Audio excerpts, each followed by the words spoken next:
Om Vakratunda ॐ वक्रतुण्ड Mahakaya महाकाय Suryakoti सूर्यकोटि Samaprabha समप्रभा Nirvignam निर्विघ्नं Kuru कुरु Me मे Deva देव सर्वकार्येषु Sarvakaryeshu सर्वदा Sarvada Saraswati सरस्वति Namastubhyam नमस्तुभ्यं Varade वरदे Kamarupini कामरूपिणि Vidyarambham विद्यारम्भं Karishyami करिष्यामि Siddhir सिद्धिर्भवतु मे Bhavatu सदा Me Sada Gurur गुरु Brahma ब्रह्मा Gurur गुरु Vishnu विष्णुः Gurur गुरुर्देवो Devo महेश्वरः Maheshwaraha गुरु Guru साक्षात् Sakshat परं Param ब्रह्म Brahma Tasmai तस्मै श्री Shri गुरवे Gurave नमः Namaha. And I will add two more Om shlokas from today onwards. Apara Karuna Sindhum Jnanadam Shanti Rupinam Sri Chandrasekhara Gurum Pranamami Mudanvaham Yatkripalesha Matrena Puman Purnah Prajayate Tam Vande Brahma Vidhuryam Sadgurum Chandrasekharam. Om Sahana Bhavatu Sahanau सहनो Bhunaktu भुनक्तु सह Sahaviryam वीर्यं Karavavahe करवावहै Tejasviravathitavastu ma vidvishavahe. Om Shanti Shanti Shanti. Om Shri Paramatmane Namaha. ॐ श्री परमात्मने नमः Atha Shashtodhyayah. अथ षष्ठोऽध्यायः Shri Bhagavanuvacha. श्रीभगवानुवाच Shloka number 9. Suran Mitraryudasina Madhyastadveshya Bandhushu सुहृन्मित्रायुदासीना मध्यस्त्या मध्यस्था त्वेष्यबन्धुषु Sadhushvapi cha papeshu Samabuddhir Vishishyate. साधुष्वपि च भावेषु समबुद्धिर्विशिष्यते Samabuddhihi Vishishyate. Samattva Buddhihi Samabuddhihi. Having the same vision towards Sugrut. We have seen Sugrut, the one who wishes good. Mitra, friend. Hari, enemy. Udasina. Udasina is indifferent. Then Madhyastha, one who is neutral. Madhyastha. Dveshya, one who has hatred. Bandhushu, Bandhu. Bandhu is relative, kith and kin. Sadhushu, Sadhu, good people, as well as Papeshu, the people who do karma which are not in keeping with dharma, dharma, adharmika. So with regard to all of them, the one who has Samabuddhi, Sama is Brahma. Brahma is everywhere. So he sees Brahma everywhere, even in these people also. There is no Taratamya with regard to the people of different types for this person who has a vision, who enjoys a vision of Brahma. So Sarvatra Brahma Darshanam Samabuddhi. Samatvam Yoga Buddhi, and that becomes the Sadhya Samabuddhi, the vision of the Jnani. So that is the meaning of the shloka which we are reading.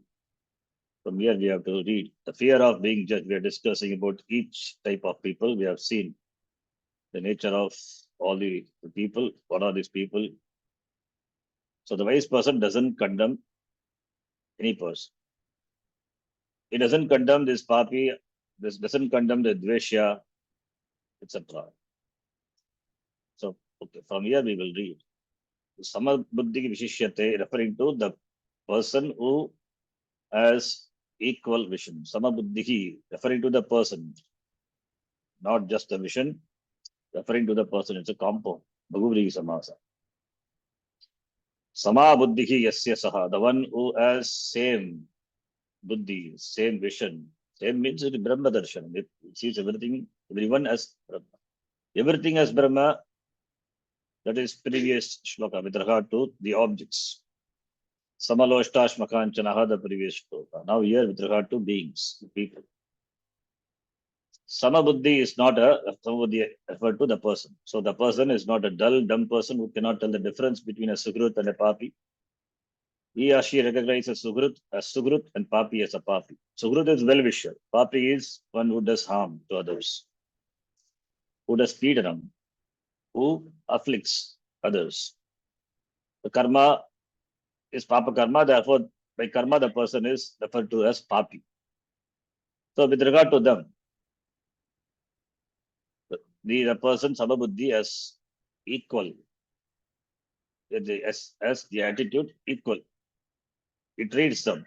He knows they are different. Not that he doesn't know they are different, but he sees that person who is behind, doesn't judge by them by action. The person is not judged by the action. Based on the action, maybe a papi, maybe a sugrut, but what the person as such is Brahma Eva. So therefore, the person doesn't condemn. The point made here is Samabuddhi means a person doesn't condemn the person as a papi. For to be a papi, the person must have a reason. He has his own background. So therefore, this person, the Samabuddhi, doesn't judge the person based on his action, but he sees the person as such, the truth of the person, the nature of the person. That is Brahma Eva, Ishvaraha. Indeed, there is no such person as a papi. Who is a papi? No papis are born. By birth, nobody is a papi. And nobody is a punyavan, nobody is a sugrut. So by karma, by action, when he grows, how he's brought up, what he picks up in life, that makes him what the person is later. So therefore, there is no really such person as a papi. There is only a person who has done those actions that are papas. Papa, the karma, the karma which he has done, because of which he is referred to by the word papi. Papi is not something, a title or an appellation which he earned, which he was born. He earned probably by his action. So we cannot condemn the person by his action. Given the situation, everyone will be like that. Therefore, there is no condemnation, and therefore there is no such person as a papi. You meet people as they are and take them as they are and respond to them, deal with them. So you don't deal with the papi, you deal with the person. You deal with the person. See, deal with the person behind the action, not judge the person by his action and deal with them. So respond to the person. Two-step. Somebody used to say two-step back. Don't dealing with the person is one is dealing with the action of the person. Instead of dealing with the action, you deal with the person taking the action to be that person. Therefore, you label the person based on his action and you deal with them, dismiss them. That is not the way to deal with the person. This person in Jnani, he knows, given the situation, everyone will be like that. Therefore, he deals with the person, not judging the person based on his action. So that is because he has a vision of Samatva Buddhi. This particular vision, this capacity to take people as they are, definitely implies a certain freedom on your part. Yes. To see the person as they are requires your freedom. If you are not free, then you will judge the person based on his action. So what the person is nothing but his action, determined by his action. Therefore, you deal with the person. That you don't enjoy the freedom as much you enjoy the freedom when you deal with the person as he is. So therefore, and enables this dealing, involves certain freedom and enables a new type of dynamic relationship, a true relationship to take place. That is why Jnani is equally lovable for all the people. All the people he accommodates. He doesn't dismiss anyone. Whether he is a Dhanikaha or Nirdhanaha, Papi or Punyavan, everyone takes refuge in Jnani. So Jnani accommodates them. It takes a person, as the life of Buddha, we have seen Anguli Mala, is considered to be a Papi. But Buddha accommodated him, and because of his association with Buddha, I think I told the same thing, same story. Because of Buddha's accommodation, Angulimala later became a saint. From a sinner, because if you can call the person by the name sinner, even though it's a labeling word, we should not use it, but the saint to refer to that person from being a sinner, he became a saint, sinner to saint. Jnani converts them. Association with Jnani makes him a saint. Every saint has a past, every sinner has a future, they say. So Angulimala became a saint, became a bhikkhu later. So if a man who has money, for example, goes to a party, he will search out a certain class of people and talk only to them. That is, he will move with people of equal status. That is judged by money, haves and have-nots. So he will move only with the people who have money, the haves. Either his own class or a little higher, but not with the people of lower class. The distinction is purely based on whether the person has money. Everyone does in this, and that becomes a protocol of the certain class of certain people who are certain with such attitude. That becomes it becomes general protocol, in fact.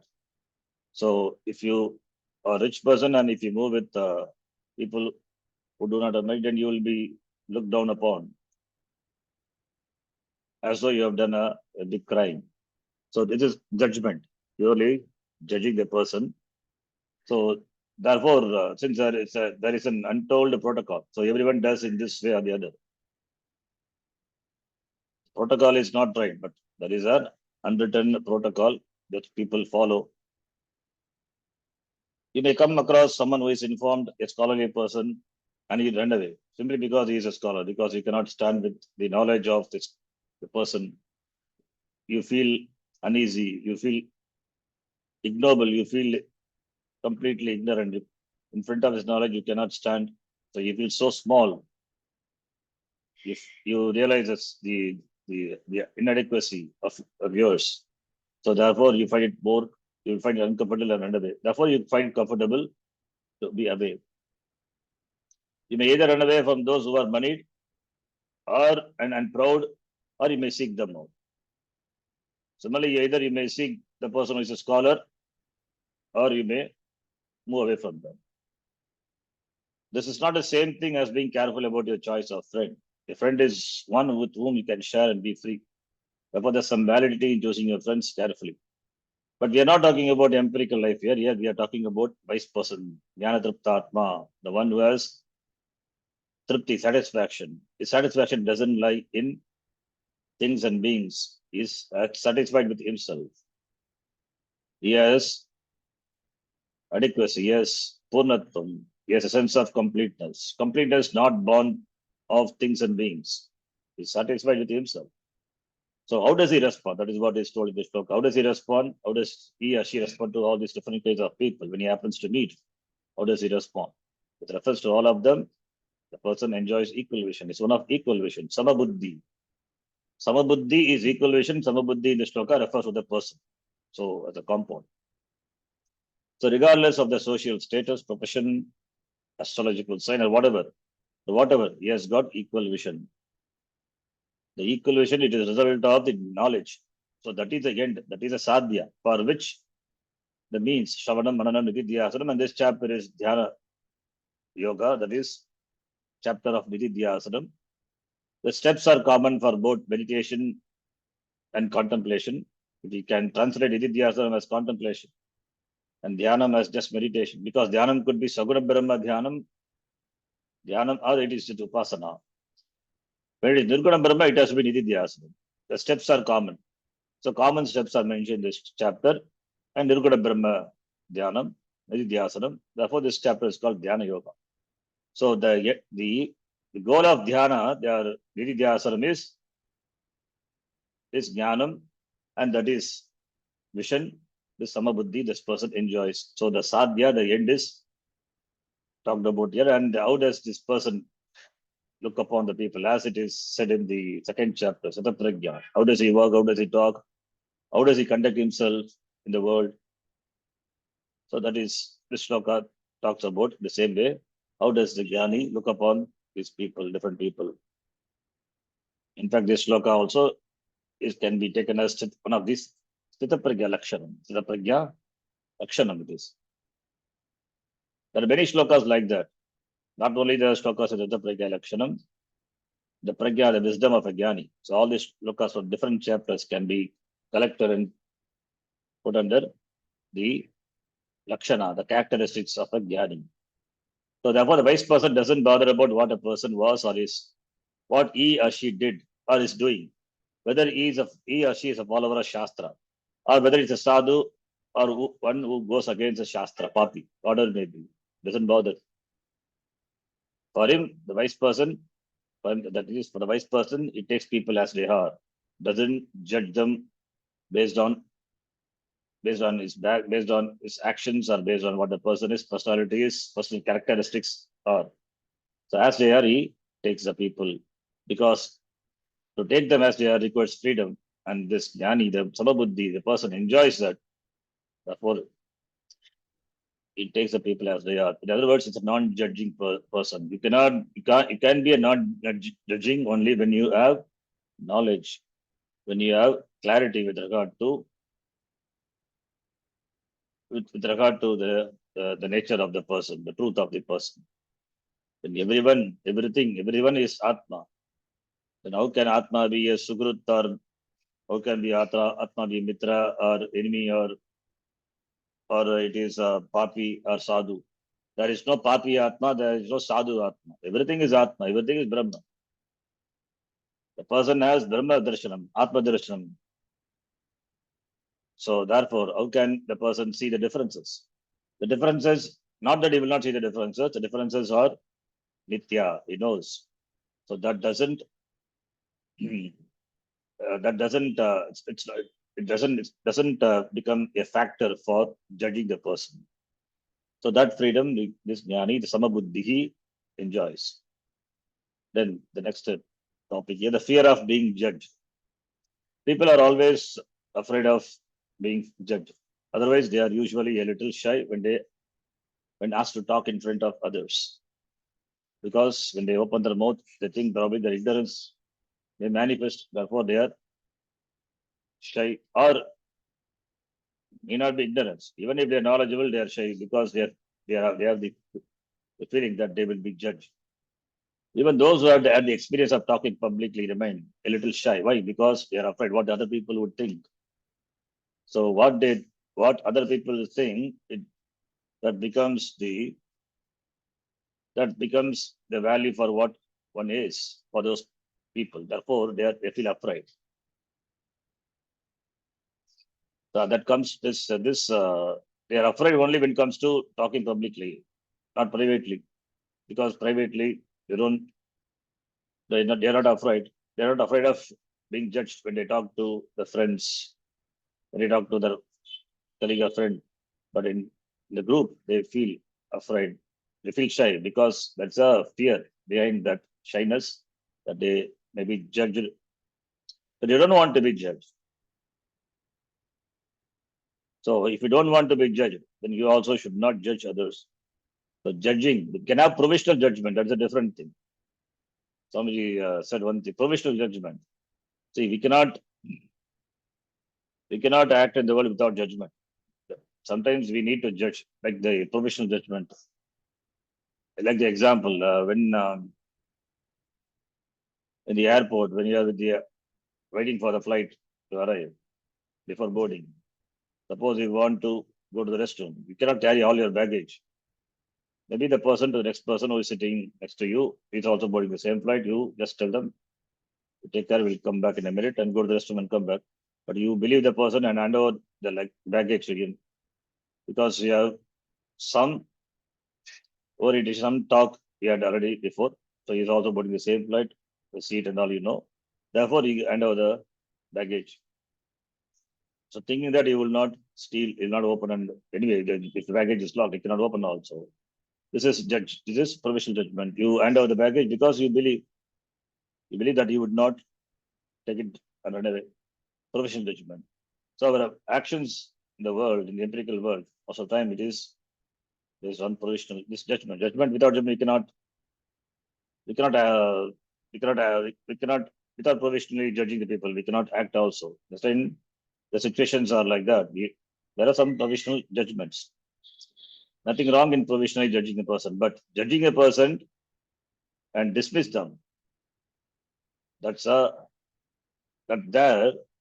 we don't enjoy the freedom as we saw before. Judging a person, dismissing them. You label the person and dismiss them. You label the person based on his action. You don't see the background behind the person, background because of which the person is. So it requires the compassion. It requires compassion and requires it requires freedom on your part. You must have freedom to take a step back, to look into the background of the person and think that given the background, we would be also acting the same way.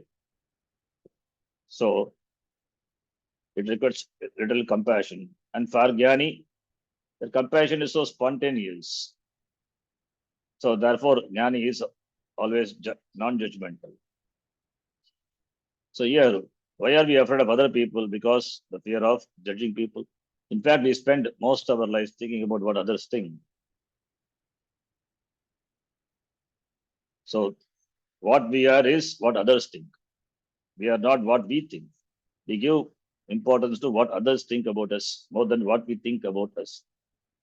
So our self-esteem as self is so dependent on the opinions of the others. So now I ask, what do you think? What do you think about yourself? You are what you think about yourself, and you think wrongly. This is a thinking we are trying to correct, not other people's thinking. We cannot correct other people's thinking because other people, they judge. But what you think about yourself, it matters. If you think wrongly about you, that has to be corrected. Others think that you are individually jiva. As a Vedanta, do we accept that? Are you accepting that? Who cares about what others think? What you think about yourself is what requires correction. Am I a jiva? Being Vedantin, if you analyze, then we come to know that jiva.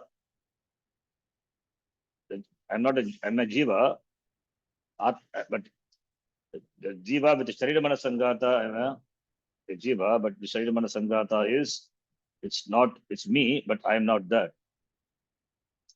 So, therefore, self-correction, because there is an error on the part of yourself, therefore that requires correction. That is the ultimate correction. That is what the teaching is. The correction is not correcting the vision of others. It's correcting the vision of oneself. I correct my vision. Because as an Ajnani, my vision is clouded. I take myself to be what others think about me. As a Jnani, I have a right vision, correct vision about myself. The same vision I look upon the people. Therefore, I'm non-judgmental. That is the difference between a Jnani and an Ajnani. Therefore, a Jnani alone can be really non-judgmental. So let others think what they think. That is their problem, not yours. Always thinking about what others think is a common problem. And we try to correct. Later ending up in problem. It is not just your problem or someone else's problem. It is a problem of the whole humanity. You are not controlled by other people. You are controlled by your thinking, your fear about what others think. So we think that our thinkings are our thinking, but it's not really our thinking. It is others' thinking which we made as our thinking. So therefore, we are controlled by, as though, indirectly we are controlled by thinking of others. If we don't realize that, then we would be acting based on the opinion of what others have about us. So therefore, correction is required. Therefore, there is the fear of being judging, and that causes shyness. That is why people are shy when they are requested to talk in public. You think that people are thinking about you, but at the same way, the other person also thinking about you, what you think about him. So it is paraspara. Therefore, it is a common problem. You think that people are thinking about you, even though they have their own problems and they have no time to think about you. Yes. In fact, they think about only themselves. Possible. They think about only themselves, but you think that they are thinking about you. But still, you allow yourself to be controlled by your thought of what others think. Others really do not think about you, but your thought of what others think about you. You think society is controlling you, but in fact, the society doesn't control anyone. So this is a cocoon in which we are caught. So to come out from this requires freedom. One has to be informed person. Therefore, the only controlling factor here is you're thinking of what society thinks. The wise person has a vision, therefore, is not subjectively involved in any of this. He or she is a totally non-judgmental towards everyone. To be non-judgmental, you must have clarity with regard to the true nature of yourself. Then only you can be non-judgmental, and that should be the vision, which is clear, unclouded vision about you. So, therefore, only a jnani can really be non-judgmental. Because he is free, therefore he is non-judgmental. Or because he is non-judgmental, therefore he is free. Because he is free, he has become free from ajnanam. Therefore he is non-judgmental, you can say. With regard to action, we can say he is non-judgmental because he is free. And he is free because he is not judgmental. But ajnanam not there, ignorance not there with regard to oneself, therefore he is free. Because he is free, therefore being non-judgmental becomes its nature. One of the important lakshana of Sita Prajna. So all Sita Prajnas, wise men, are non-judgmental by nature. This is not to say that you should not look at in terms of whether or not they are non-judgmental. This would simply be making another new judgment. Non-judgment begins and ends with oneself alone. With reference to myself, I am non-judgmental. Otherwise, you are always going to be judgmental. Therefore, may you not be judgmental towards yourself and towards others. In fact, having judgment about yourself is also again. In fact, that is where we start self non-acceptance. The introduction to Gita starts with the topic self non-acceptance. You are not acceptable to yourself because you judge yourself and dismiss the self, what you conceive of. What you conceive of is not acceptable to you because of your judging. Therefore, you feel inferior, you feel insignificant, you feel inadequate, you always be a wanting person. That is self-judgment.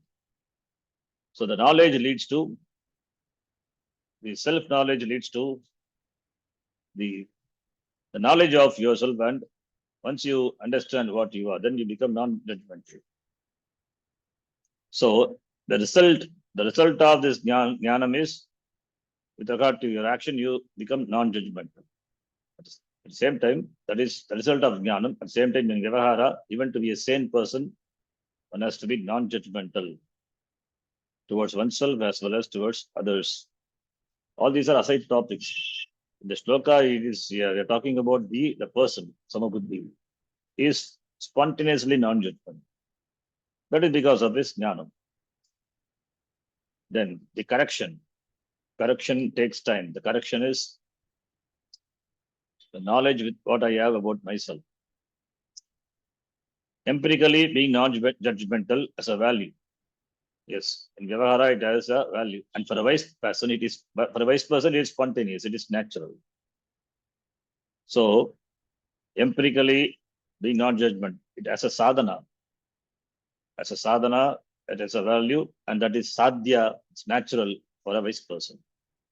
In fact, the quality of being non-judgmental is to be accomplished before wisdom. One has to be relatively non-judgmental. If one cannot be absolutely non-judgmental, one has to be relatively non-judgmental, because only when you are non-judgmental, you enjoy certain space, and that is required for jnanam to take place. Therefore, one has to be non-judgmental relatively, so that one can become totally non-judgmental after jnanam. Therefore, we say, do not judge yourself on the basis of your mind. That's why Swamiji says, have compassion, have self-compassion, compassion for yourself. Do not judge yourself on the basis of your mind, that is on the basis of your mental condition.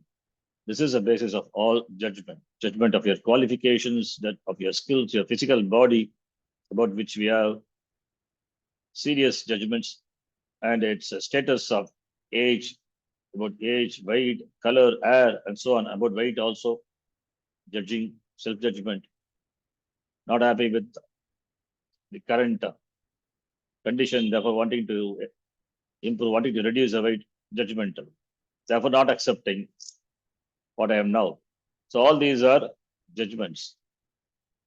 If you see all these are not you, the qualification is not you, skills are not you, physical body, it's upadhi, you enjoy, it is you, but you are not the body. Similarly, all these things are connected to either to the mind or to the body. So it's upadhi.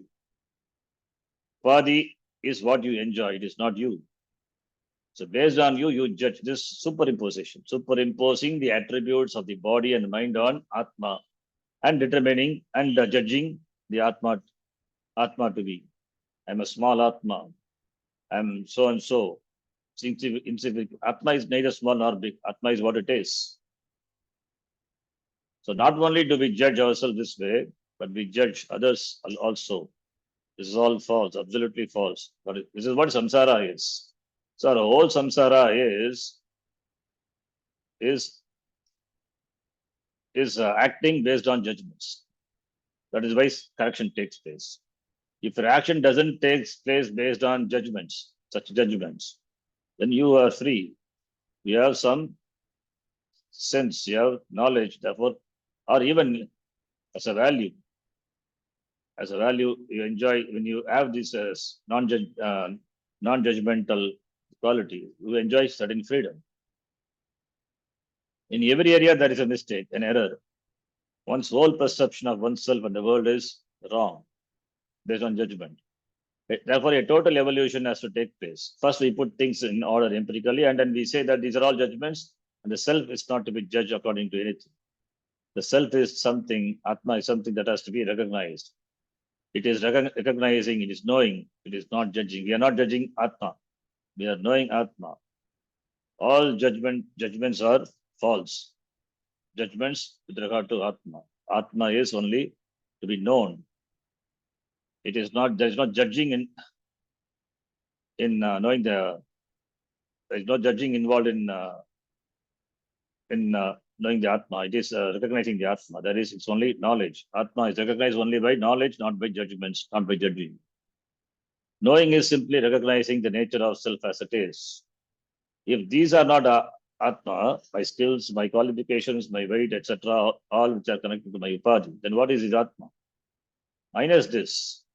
As the Shastra it is said, neti, neti, not this, not this. After dismissing all this, that which cannot be dismissed. As we say, the negator cannot be negated. The negator is one who negates everything. But the negator cannot be negated. The unnegated self, that is Atma, that is myself. Therefore, the whole vision is a deconditioning program. As a samsari, we are conditioned. As a judgmental person, as a judging person, we are conditioned. Therefore, the whole Shastram as a program, it is only for a deconditioning program, correcting the error with a deconditioning program. We have hypnotized ourselves into believing certain things about ourselves. And that self-hypnosis has to be removed by de-hypnosis. This de-hypnotizing process culminates in the recognition that I am limitless, fullness, Aham Purnaha, Aham Sachit Anandaha, Atma. There's a story which Swami Chinmayanandaji used to say about this, about judgment, deconditioned, about hypnotizing. There was a prince. There was a prince who thinks himself to be a rooster. Who thinks himself to be a rooster, and therefore is afraid of going out because the eagles are there. The eagle may catch him and eat him up. Therefore, he never goes out. In fact, he will be hiding below the table because that is a place where the rooster stays. Instead of repeatedly told, you will not believe that he is not a rooster. Yes, it's got so conviction that he's a rooster. Then the Raja tried different means to correct the notion that you are not a rooster, but he failed. So frustrated the king was. Once a Vaidya, but he's not a Vaidya, he's a Jnani, a knowledgeable person, came and he said he can attempt. The Raja, disappointed, unwillingly, he said, okay, you are the last person, you try. Then the person, vice person also, he also came and joined with the prince, acting himself, acting like a rooster. So he also said, I'm also a rooster from so and so place. So both are roosters now. So the vice person also acted like a rooster, and the prince, who thought himself to be a rooster. Therefore, there are two roosters now. Slowly, the person, the vice person, slowly brought him to the state to make him understand that he is not a rooster, he is a man. So the teacher had to become the rooster to make the person understand that he is not a rooster. This is a story is told for the people who thinks the samsara, this jagat to be real. For the one who thinks the jagat to be real, we cannot dismiss saying that is mithya, because the student comes with the preconception that this jagat is real, and therefore there is suffering, there is pain, there is suffering, there are afflictions, and therefore, because there are afflictions, therefore it is satyam. He wants to come out from this problem. Therefore, only he comes to the teacher. The teacher should not dismiss all these are mithya and send the student, and then student naturally will never come to him again, never come to discover the truth. Because when the teacher says everything is mithya, and for him it is satyam, so he will be disappointed, and it will add to his complex also. So therefore, the Upanishad also, as though this jagat is real, as though the jagat is real, it talks about the srishti, etc., srishti prakaranam. Vedanta srishti prakaranam is talked about elaborately. Taittiriya and other places talked about, even in Gita also, srishti prakaranam. That is not the tatparyam of the Shastra. Then why it is talked about? Because it is taken to be real, therefore srishti is talked about. It's called adhyaropa, and later it is dismissed, apavada. So adhyaropa apavadena, that's a prakriya. Adhyaropa apavada prakriya. Adhyaropa apavadena nishprapancham prapachyate. Kimartam chatranam sukhabodhartam. In order to make the student understand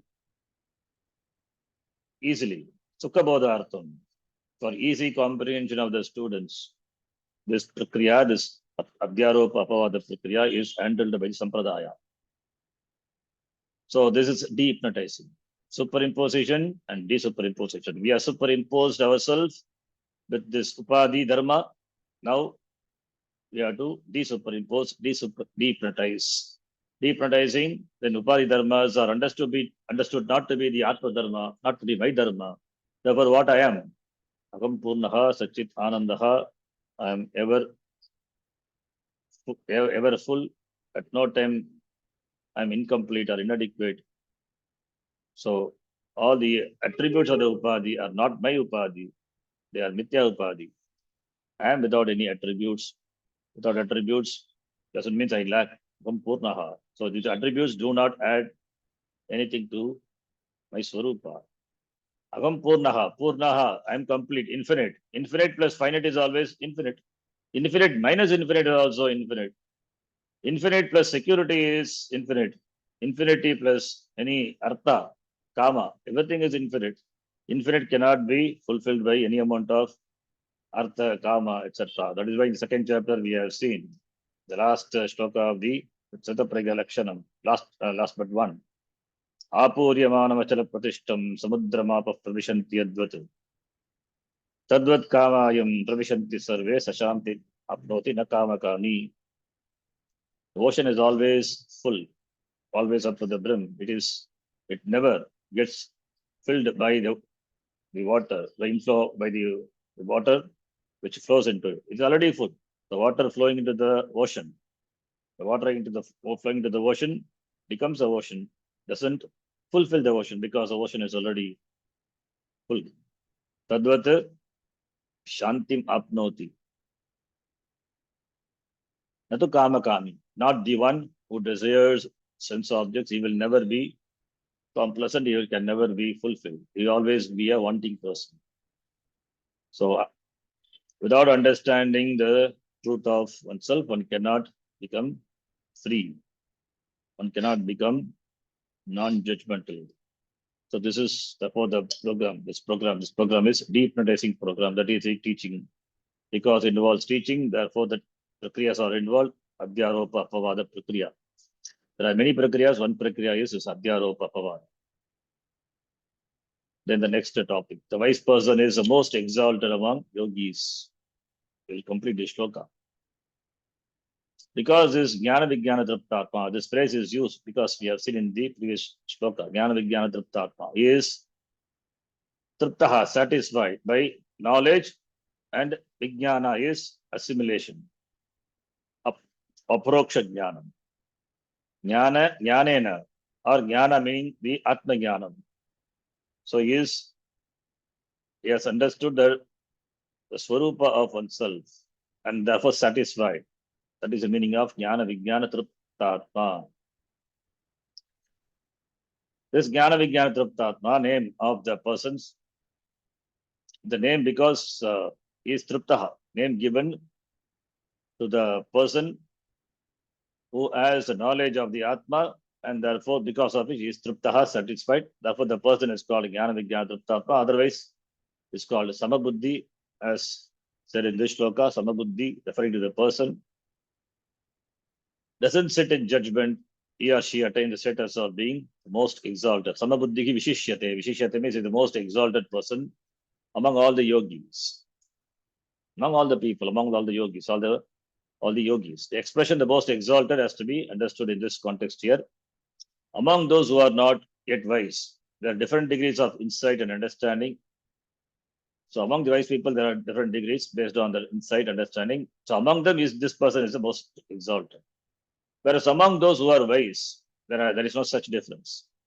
Among those who are not yet wise, there are different degrees. But among those who are wise, there is no such difference. Therefore, how can we compare? Okay, this is an interesting thing. Those who are jnanis, among them there is no difference. Those who are ajnanis, there are differences. The differences are there among the ajnanis, and difference is not there among the jnanis. Now, samabuddhi vishishyate, here the superlative is used, the most exalted. What does it mean? The expression here it means.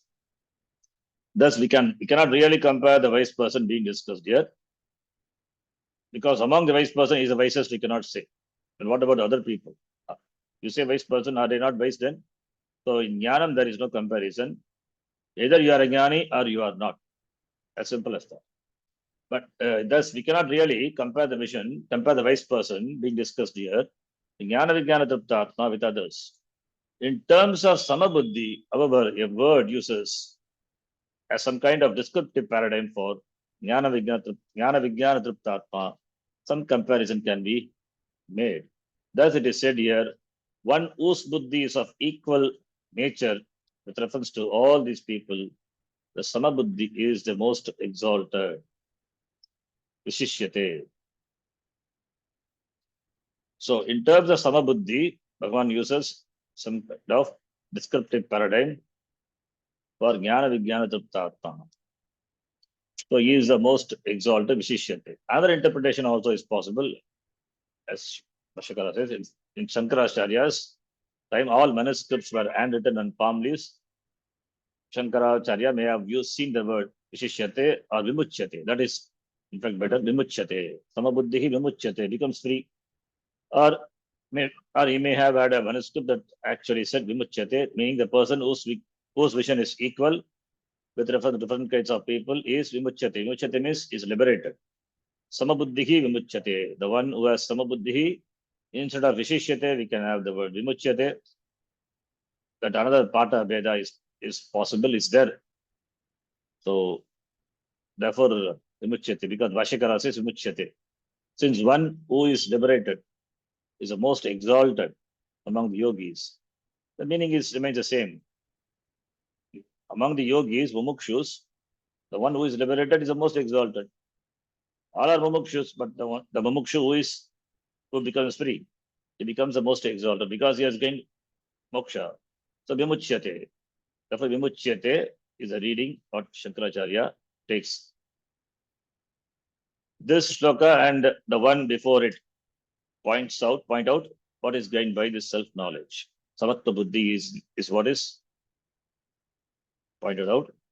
The person said to be the most exalted, most accomplished person among yogis and is called Brahmanishta, Atmanishta, otherwise Siddhaprajna, one who has the knowledge of Atma as Brahman. How to gain this knowledge? How to gain this great result? That is the subject matter of this chapter. So what is to be done? So that is said in the next shloka, sadhana, that is dhyana yoga, which we will see next class. So 10th shloka we have to start. So I stop here. Om Purnamadav Purnamidam Purnat Purnamudachyate Purnasya Purnamadhaya Meva Vashishyate Om Shanti Shanti Shanti Harihi Om Shri Gurubhyo Namaha Harihi Om धन्यवादः Dhanyavadaha